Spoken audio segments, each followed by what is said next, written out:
वो जो ऊपर का हिस्सा है उसको पैलेट बोलते हैं। हम पहले अपनी जीभ को ऊपर लेके जाएंगे एंड पैलेट के ऊपर टच कर देंगे। जब आप अपनी जीभ को ऊपर की तरफ टच करोगे तब आपको पता चलेगा कि आपके जो आगे के दांत है ऊपर वाले, आपकी जीभ उसको भी टच कर रही है। सो अगर आपको ऐसा लग रहा है कि वो टच कर रही है तो फिर आपको अपनी जीभ को थोड़ा पीछे खींच देना है, क्योंकि अगर आपकी जीभ आपके आगे के दांत को पुश करेगी थोड़ा सा भी तो फिर over a period of time ऐसा हो सकता है कि आपके आगे के दांत थोड़े से आगे खिंच जाएंगे एंड एक ऐसा सिनारियो क्रिएट हो जाएगा जो हमें नहीं करना। ओके, सो पहले हम अपनी पूरी जीभ को ऊपर लेके जाएंगे, आगे के दांत से थोड़ी पीछे रखेंगे जीभ, फिर हमें अपना मुंह बंद कर देना है।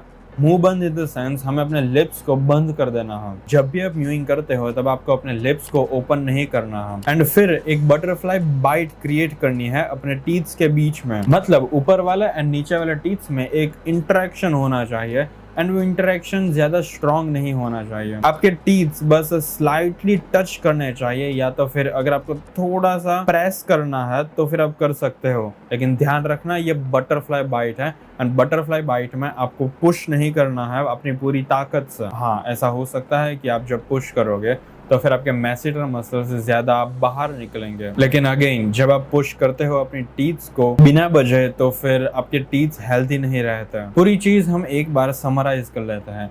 जीभ के 3 हिस्से हैं एंड तीनों हिस्सों को हमें पैलेट के ऊपर टच करना है। फिर हम ध्यान रखेंगे कि हमारी जीभ आगे के दांत से टकरा ना जाए। फिर हमें एक बटरफ्लाई बाइट क्रिएट करना है एंड फिर अपने लिप्स को क्लोज कर देना है। जब आप म्यूइंग करोगे तो फिर आपकी पोजीशन कुछ इस तरीके की होगी।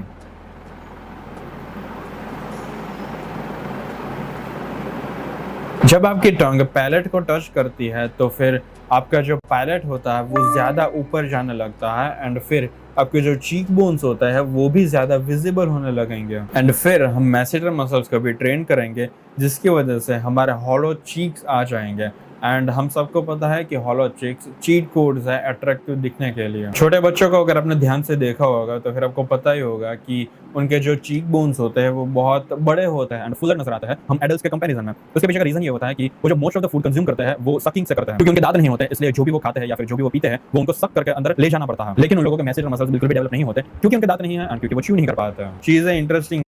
5 steps. Number 1, finding the end spot. And spot वो जगह है जहां तुम्हारे माउथ के रूफ को तुम्हारी टंग की टिप टच करेगी। इस जगह को फाइंड करना बहुत आसान है। सिंपली तुम्हें एन बोलना है, एन एन। जहां तुम्हारी टंग की टिप दांतों के पीछे रूफ ऑफ द माउथ उस स्पॉट को टच कर रही है वही है एन स्पॉट। मेक श्योर तुम्हारी जीभ दांतों को टच नहीं कर रही है। Step number 2, cheesy swallow. Cheesy swallow की हेल्प से हमारी टंग का बैक पोर्शन कहाँ टच करेगा माउथ की रूफ पे हम वो पता लगाते हैं। थोड़ा अजीब लग सकता है करने में, लेकिन सबसे पहले तुम्हें जोर से स्माइल करनी है ऐसे, देन तुम्हें आईब्रोज को भी रेज करना है साथ में, और अब स्वॉलो करना है। जैसे ही तुम इस पोजीशन में स्वॉलो करोगे तुम्हारी टंग का आखिरी हिस्सा तुम्हारे माउथ के रूफ पर प्रेशर लगाएगा।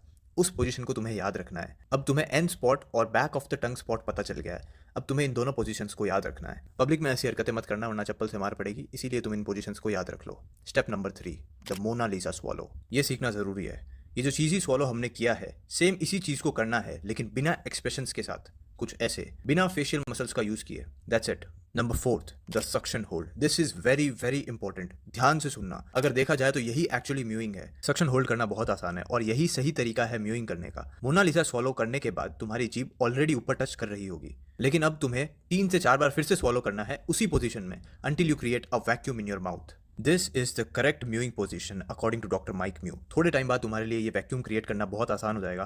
तुम एक बार स्वॉलो करके वैक्यूम बनाना सीख जाओगे। अगर तुम्हारी चिन के नीचे वाली स्किन चिपक जाए ऊपर की तरफ तो ये साइन है कि तुम्हारे मुंह में वैक्यूम बन गया है और तुम सही कर रहे हो। स्टेप नंबर 5, मैकेंजी चिन टक। मेक श्योर तुम्हारा नेक पोस्चर करेक्ट हो while you are mewing. Chin tucked in. हमेशा बॉडी पोस्चर करेक्ट रखो। Body posture plays a very big role in your facial aesthetics. अगर तुम्हें ये सारे स्टेप्स बहुत कॉम्प्लिकेटेड लग रहे हैं तो तुम बस इन 2 चीज़ों का ध्यान रखो कि तुम्हारी जो टंग है वो तुम्हें ऊपर उस पोजीशन पे चिपकानी है और तब तक निगलना है जब तक तुम्हारे मुंह का थूक खत्म नहीं हो जाता पूरा। जब तक तुम्हारी जो जीभ है ऊपर पूरी चिपक नहीं जाती, टाइटली वैक्यूम नहीं क्रिएट हो जाता, तब तक तुम्हें निगलना है। That's it, that is mowing. एक सवाल जो बहुत सारे लोगों के दिमाग में होता है कि म्यूइंग करते कब है, म्यूइंग कब करनी है और कितनी देर तक करनी है। इस चीज को समझो कि म्यूइंग कोई एक्सरसाइज नहीं है जो तुम्हें 2 घंटे करनी है सुबह शाम। म्यूइंग एक पोस्चर है, वो तुम्हें जिंदगी भर करना है। 24/7 तुम्हारी जीभ की पोजीशन वही होनी चाहिए, ऊपर एकदम सील्ड।